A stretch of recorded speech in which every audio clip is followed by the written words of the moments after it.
Welcome to Real Estate Wednesday. Um, we are headed into the Thanksgiving holiday really quickly, and lots of family, lots of fun. Today we have Anna Cook with us. She is one of our favorite mortgage lenders. We have several, and Anna is one on top on our list. And today we're going to talk a little bit about mortgages and family and what that kind of looks like. So Anna, thank you so much for joining us today. Absolutely. It's always a pleasure to be on here, and I absolutely enjoy talking about money, mortgages, and families are always at the center of that. So I'm excited to talk today. Yeah, thanks, Alice. She's always got some good info. So looking forward to hearing about this today. Okay, Yes. so Matt and I've been chatting. We've been talking a little bit about family, and Matt kind of had a question regarding like multi-generational stuff. So now I'll let you hit her with a question on. So we've had a few clients in the past that have talked about this, the multi-generational, maybe the kids living, let's say grown kids live in Nashville, mom and dad live somewhere else, trying to get maybe mom and dad closer in to them. What does that look like? Maybe they're having a hard, that doesn't make sense for them financially to buy a house in Nashville. How can the kids help the parents do this? Yeah, this is actually very common. So whenever, especially people relocating to Nashville, but even here locally, you have so many people that want to be closer to the kids. And let's be real, a lot of them want to be closer to the grandkids, right? Like that's It's the grandkids. It's always the grandkids. But it is a common question. There's a trend right now in real estate to either find a mother-in-law suite or to get closer or to buy land and build multiple houses on there. We're really moving back to the family instead of away, which was a common thing probably 10 years ago. And one of the really cool products that the conventional loan options offer, specifically Fannie Mae, is that there is a loan program where, say we have a parent with adult children and the parent is on fixed income or maybe doesn't income or credit qualify for whatever reasons. Well, conventional loans have a product where we can actually allow for the adult children to purchase the house for the parent, proving that the parent doesn't income qualify, and it isn't considered a true investment property where you have to put down 20% and take the investment rate. The child or the adult kids can actually purchase it as a primary residence and for that parent where they're going to live in it. And that means they can put 3 to 5% down on that house. So as long as the adult children qualify for that, they can actually purchase this house for their parents. And sometimes this is more advantageous and a better solution than trying to find a bigger house with all the different rooms and maybe a lower level or an in-law suite, because those are really unique properties. But maybe there's a home in the area that's close enough where that parent could have still their own living space and do that. And this is really unique, and a lot of people don't know about it until they call me and they're telling me what they're trying to do for their parent. And it really allows for the adult children to use a little bit of cash to help those parents. And if the parents have some cash, they can help with it, but it gives them that option. And it's really neat to see this work out for the families in our area. Right. So this would be a product that would be helpful for families moving together for financial reasons. Getting for two reasons. One, getting the parents closer, but also for financial reasons. They're thinking in their head, they don't qualify alone, or it'd be cheaper to move in together. To look at this option to say, well, we've got two options. We can do the house all together, or we can just help mom and dad get settled in a house. They can still, even if they don't fully qualify for their mortgage, it's almost like a cosigner situation, but in reverse, whether you're now going on with the parents. So this is a great product for families as options. If they're not ready to make that move in together, or you can't find the right property, it's a great alternative. Now, let me talk about this. Let me ask you this question in that scenario, and you may or may not be able to answer all these questions, but let's say they do that in the interim. And then, so when the house goes, they sell the house, or let's say, parent moves into assisted living, when they go to sell that house, what does that look like for the family member that helped? No. Basically, if the adult children were the one that owns the house and they were the ones that basically put the house in their name, it's their home. And if it's been over a year, they can actually, because Fannie Mae says you have to live in the home for a year before you turn it into an investment property, they can then turn that into an investment property after that first year. So it's really a great way for you to help out, again, the adult parent, help them be closer to the family, but then also invest in real estate in your market so that whatever happens after that adult parent or that parent leaves, they have that piece of property to either sell or to turn into an investment property. Or I wonder if the parent lived there for 2 years and moved out, and then you sold it. Would you get avoid capital gains tax? That would be a question for your CPA. I was going to say, we can't hear with the CPA questions. Yeah, I defer. I let you guys do real estate. I let all my CPAs do that part. And that would really be a question. It would really depend on the dynamic of the family. Mm-hmm. Yeah. Right. Well, I mean, there's been a lot of talk about investment properties, and this is one of the things. Matt and I did a career day at White House High School. My sister is the principal there, and called in a favor, and so I got to spend the part of the day seeing my niece and hanging out with my sister's students. And Matt did too, for a career day, and it was interesting. It fielded questions and that sort of thing about real estate, but what thing came up is it shifted into investment. And that one of the teachers or one of the students, I can't remember, asked me, what's the thing that you love the most about real estate? And I said, I love the thing that I love the most about real estate is it's an opportunity for anybody and everybody to invest. Mm-hmm. I was like, you don't have to be a stockbroker or have, know a lot about this to invest in real, to do stocks and things like that. I mean, there's a lot of knowledge behind there. Not to say that it's easy, but anybody can invest in real estate if you connect with the right agents, you have the right CPA, and the right bank, mm-hmm. Or financial advisor or whatnot. Those three things, anybody can do it. And so we started talking about investment. So it's funny that you should say, you've got a family and they're thinking about investing. Mom and dad want to move down. It's a perfect way to do it, knowing that mom and dad can be their renter or whatever, not really owning the house, whatever that looks like. And then mom and dad move out and it can be, and then, turn it into an investment property. So that falls right in line with that.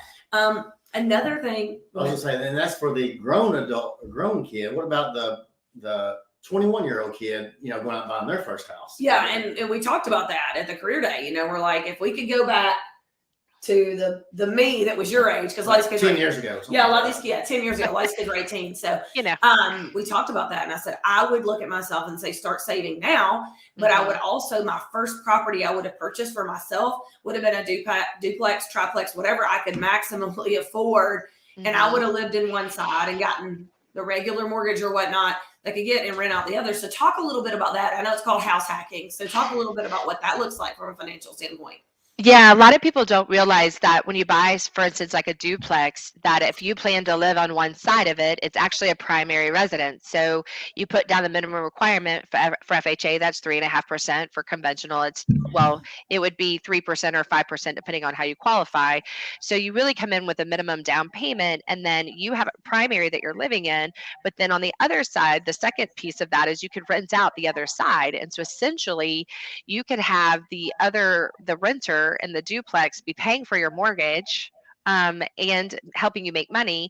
And then, let's say this is a $300,000 duplex. I know that's really hypothetical, but if the market gains a 3% annually, then that 21-year-old's making $9,000 in gross net income on that property every year on top of what they're making from the rent. And so really it's a wealth building tool that they could keep long term. And that's in a conservative market. Typically in Nashville, we see a 5 to 8% return, even in the market stabilization.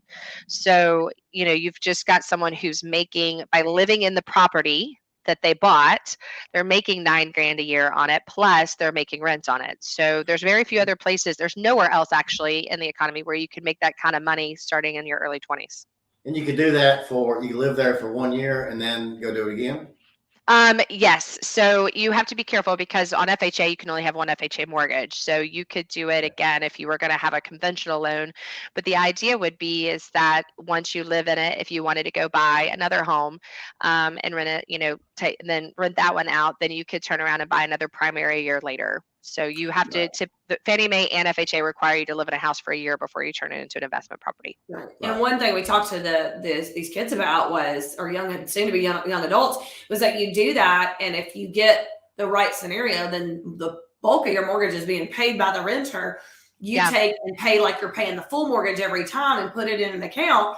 And so if you stay there for a couple years, then you've got enough built up savings wise to potentially do a conventional on the next one, which is still going to be a much, much lower interest rate. Plus it'll be your primary residence. And then you've got that investment property at a very low interest rate, and it becomes investment property. If you do it on 30 years and you're, 20, let's say you're 25 years old, by the time you're 55, you've got a fully paid for, completely cash flowing duplex. Yeah. Well, how does that look for retirement? And then if you do it again 2 years later, then by the time you're 57, that next one's paid for. I mean, this is a real wealth building tool. And it doesn't take a genius to do it. It's just somebody that's willing to dig in and hire the right professionals to help them, I think. Well, and here's the other thing with that too to think about, and this is really geared toward the first-time home buyer too, is that, and this kind of leads into the next part, is the gift funds factor in this. So on a primary residence, you can use gift funds for your down payment and or closing costs. And so you've got a lot of people who graduate from high school and get hundreds of dollars, thousands of dollars for graduating, and then they get it again when they're graduating from college. Or maybe you have an aunt or uncle or someone, or Grandma Jane is what I always say, who it wants to contribute to something, but it wants to be a good investment. With this type of property, because it is a primary, they can use gift funds for that down payment. So a lot of times what I see with the younger generation coming in is that they haven't thought about the savings factor on the front end to get ready for the home buying. But if you could take 3% down and put that in and turn around and in 1 year make 100% return on investment by owning a home, it would be worth saving some of those funds from graduating to get ready for that first property. And I know aunts and uncles and grandparents would be much more happy seeing it going toward an investment property than going toward maybe some sort of appliance or electronics. So it's long-term thinking. You might use this as a selling tool, aunt and uncle. Then tell them what you're doing. You might get more money from them. Right? Let's just work this deal. Like, hey, this is what I'm doing. So for my high school graduation, I've set up this fund, and don't fund me for this. Yeah. And if you got a plan, I bet they come off the hip for more than $50 to $100. I know. And there's a misconception too. A lot of people are nervous about gift funds when it comes to home buying because there's a gift tax. I actually made a video about this with my CPA and would love to share it out, but there's a misconception that you can only gift up to a certain amount each year or you get taxed on it. But that's actually not true. You do, if you give gift funds over a certain amount per year, you have to fill out a form that you report to the IRS, because there's a lifetime amount that if you go over that amount, you have to pay taxes on it, and the lifetime amount's like $12 million. So as long as you don't ever give more than 12 million, you don't have to pay taxes on it. So and I confirmed that with my CPA, because that's been a huge misconception of why people don't give more money toward investing in their kids or grandkids' future in real estate, is because of that gift tax. And that's actually a big misconception in our industry right now. So it's a great way.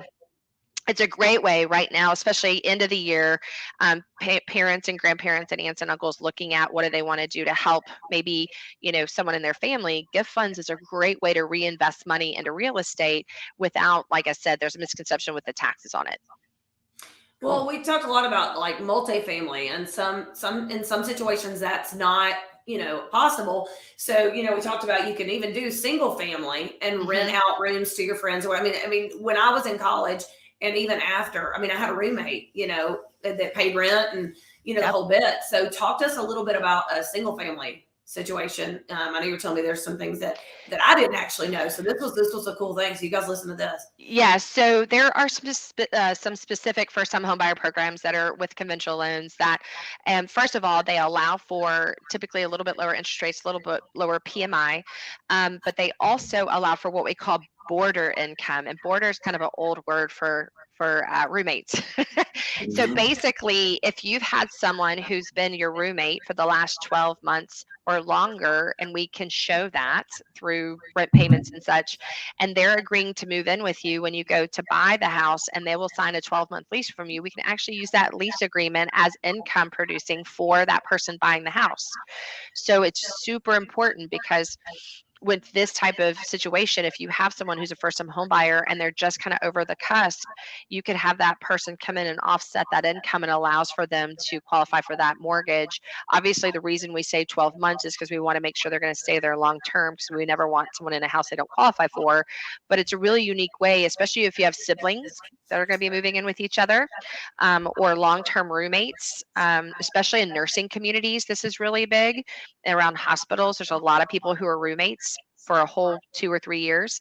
So it's a really great way to use border income to help someone qualify for a mortgage.